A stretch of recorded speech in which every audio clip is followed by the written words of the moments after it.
Tiga orang aktivis pro demokrasi yang telah memperjuangkan negara hukum yang demokratis dan berkeadilan sejak tahun 1090-an. Ada Pak Petrus Haryanto yang pertama, yang kedua ada Pak Hendri Masengi, dan yang ketiga ada Pak Azwar Turgutiamat. Ketiga aktivis ini memberikan kuasa kepada TPDI Jilid 2, Tim Pembela Demokrasi Indonesia 2.0. Kami ke DKPP itu untuk mengajukan pengaduan, ini ya pengaduannya, atau laporan dugaan pelanggaran kode etik oleh KPU terkait penerimaan berkas dan penetapan Saudara Gibran Rakabuming Raka selaku calon wakil presiden dalam pemilu tahun 2024. Apa alasannya? Ya, nanti disampaikan oleh Bang Petrus. Setelah itu saya akan membacakan permohonannya. Silakan Bang Petrus, Pak Petrus. Ya. Alasannya? Kami bertiga adalah aktivis sejak era reformasi. Saya dulu aktif di Partai Rakyat Demokratik sebagai sekjen, dan sejak sebagai ketua umum, beserta dua rekan kami yang juga aktivis, walaupun kami bukan dari organisasi yang sama, tapi sampai hari ini sangat konsen, sangat peduli terhadap perkembangan politik kaitannya dengan proses Pilpres dan Pileg ini.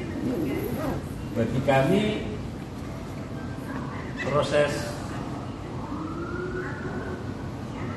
pemilihan presiden bukan hanya sekedar politik elektoral, tetapi lebih jauh lagi kami anggap sebagai bagian yang terpenting dari proses menegakkan demokrasi. Proses bagaimana demokrasi di Indonesia yang diperjuangkan melalui proses reformasi semakin hari semakin matang, semakin dewasa. Tetapi akhir-akhir ini kami harus mengatakan ada sesuatu yang salah. Ada sesuatu, istilah kami, demokrasi ditarik ke garis mundur melalui proses serangkaian proses hukum yang ada kaitannya dengan Pilpres. Peristiwa besarnya tentunya bagaimana usaha pemerintah ingin mendorong berpuasa selama 3 kali, pemilu diundur. Wacana-wacana ini sekarang terbukti, semakin terbukti dan semakin terbukti ketika proses di Mahkamah Konstitusi, di mana keputusannya lahir dari perilaku Ketua Mahkamah Agung yang sudah dinyatakan oleh MK sebagai hakim yang melanggar kode etik moral, bersalah secara besar dan dipecat dari kedudukannya di sana. Dan kami juga sudah berupaya agar KPU mengurungkan niatnya, langkahnya untuk menerima berkas yang dilakukan oleh pasangan Prabowo Gibran, karena serta-merta keputusan MK, walaupun dianggap final, walaupun MK tidak bisa membatalkan, tetapi KPU tidak bisa menerapkan secara langsung. Kami sudah berusaha dengan mendatangi kantor pengadilan negeri dengan menggugat KPU melakukan perbuatan melanggar hukum. Jelas-jelas KPU telah menerima berkas Gibran tanggal 25, sementara KPU sendiri mempunyai aturan baru yang mengacu kepada keputusan MK pada tanggal 3 November. Dalam konteks hukum dan dalam konteks politik pun, kalau dalam konteks hukum dianggap berkas yang masuk tidak berlaku. Tetapi kita menyaksikan KPU sudah menetapkan Prabowo Gibran menjadi pasangan atau paslon Pilpres 2024. Bahkan hari-hari kemarin kita menyaksikan sudah ada nomor urut, sehingga sebentar lagi pesta demokrasi pemilihan presiden akan berlanjut.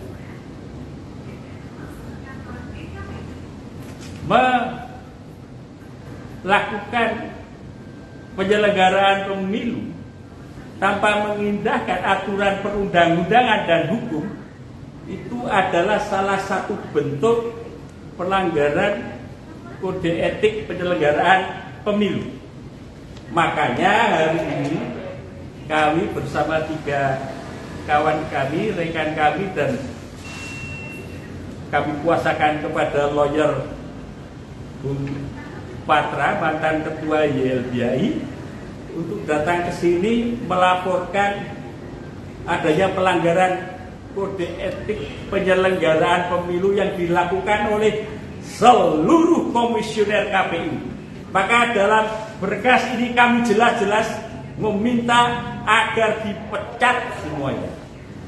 Karena kalau tidak, kita akan menghadapi proses pemilu yang bukan hanya melanggar hukum, tetapi proses pemilu yang curang. Itu berbahaya bagi demokrasi, karena ini tidak hanya sekedar proses pemilihan presiden, ini bagian dari bagaimana bangsa ini semakin mendewasakan sistem demokrasi di Indonesia. Download Tribun X sekarang, menghadirkan lokal menjadi Indonesia.